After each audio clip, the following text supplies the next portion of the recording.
સુરત જિલ્લા ક્રિકેટ એસોસિએશનના પ્રમુખ શહેરના જાણીતા વ્યક્તિ કનૈયા કોન્ટ્રાક્ટરના આર્થિક ગુના નિવારણ સેલ દ્વારા કરોડો રૂપિયાના ઠગાઈ વિશ્વાસઘાતના કેસમાં ધરપકડ કરી છે. તેમના દ્વારા સગા સંબંધીઓ સાથે આચરવામાં આવેલી છેતરપિંડી પદનો દુરુપયોગ કરવાના આક્ષેપોએ ખળભળાટ મચાવ્યો છે. આરોપી કનૈયા કોન્ટ્રાક્ટરે તેમના સગાભાઈ સ્વર્ગસ્થ હેમંતભાઈ અને ભાભી નૈનાબેન કોન્ટ્રાક્ટરના નામે રહેલી પેઢીના મિલકતોના બોગસ પાવર ઓફ એટર્ની બનાવ્યા. આ બનાવટી દસ્તાવેજો પર ખોટી સહીઓ કરીને તેમણે બજાજ ફાઇનાન્સ કંપનીમાંથી રૂપિયા 2.92 કરોડની લોન લીધી. લોન મેળવ્યા બાદ કનૈયા કોન્ટ્રાક્ટરે લોનના હપ્તા ભરવાનું બંધ કરી દીધું, જેના કારણે તેમના ભાઈ ભાભી મુશ્કેલીમાં મુકાયા. આ કૃત્ય બદલ તેની સામે સુરત ઇકો સેલમાં વિશ્વાસઘાત છેતરપિંડીની ફરિયાદ દાખલ કરવામાં આવી હતી. ધરપકડના દરથી કનૈયા કોન્ટ્રાક્ટરે સૌપ્રથમ સુરતની સેન્સસ કોર્ટમાં આગોતરા જામીન માટે અરજી કરી.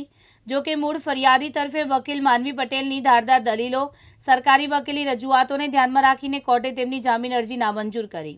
ત્યારબાદ ગુજરાત હાઈકોર્ટ અને અંતે સુપ્રીમ કોર્ટમાં પણ તેની આગોતરા જામીન અરજીઓ ફગાવી દેવામાં આવી હતી.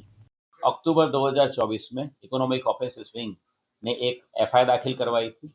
ये जो एफआईआर दाखिल हुई थी उसमें जो विक्टिम है हेमंत कॉन्ट्रैक्टर, उनकी वाइफ, उनकी फोर्ज सिग्नेचर करके एक पावर ऑफ अटर्नी तैयार करी गई थी और उसी पावर ऑफ अटर्नी के आधार पे 8वां विस्तार में आई हुई एक एफडीएस हाउस नाम की बिल्डिंग के ऊपर, इस बिल्डिंग के ऊपर जो अक्यूज है कन्हैया कॉन्ट्रैक्टर, उन्होंने बजाज फाइनेंस से तकरीबन 3 करोड़ की लोन ली थी और इस लोन के जो पैसे हैं वो उन्होंने चुकाए नहीं थे. कुल मिला के 70 लाख जितनी अमाउंट बकाया थी और इसके बारे में जब बैंक ने सरफेसी एक्ट के मुजब कार्रवाई करी तब हेमंत भाई और उनकी पत्नी को पता चला था कि हमारे गलत सिग्नेचर करके एक फोर्स पावर ऑफ अटर्नी के आधार पर लोन ली गई है.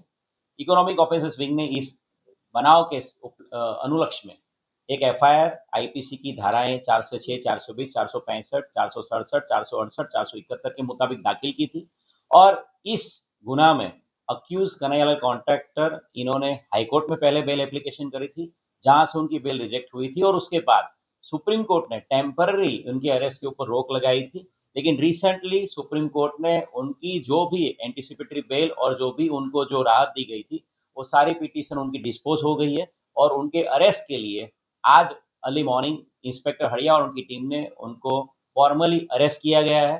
उनका मेडिकल करवा के उनको फॉर्मल अरेस्ट करके आज उनकी पूछताछ जारी है और इस गुना में आगे उनके फर्दर रिमांड लेके उनके पास से जो भी डॉक्यूमेंट एविडेंसेस है उनको कलेक्ट किया जाएगा. एक बड़ी सफलता आज ये कन्हैया कॉन्ट्रैक्टर जो अक्यूज है उसको पकड़ने में इकोनॉमिक ऑफेंस विंग को मिली है. सर, फर्जी पावर बनाने के लिए किन किन लोगों की भूमिका जो है अब तक देखी गई है?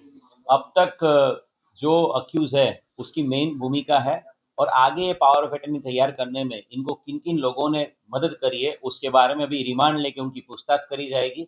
और अक्यूज ने अपने सगे भाई और सगे भाभी की ही फोर्स सिग्नेचर करवा के पावर ऑफ अटर्नी तैयार करी थी.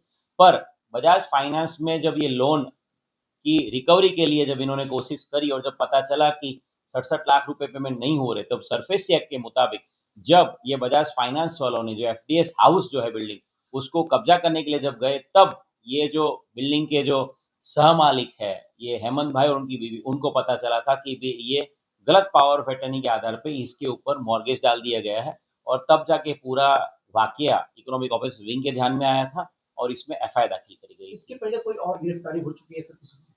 अभी इसके लिए हम लोग तपास कर रहे हैं और कन्हैया कॉन्ट्रैक्टर के साथ साथ और कौन कौन इन्वॉल्व है पावर ऑफ अटर्नी तैयार करा में, इसके बारे में हमारी इन्वेस्टिगेशन चालू है.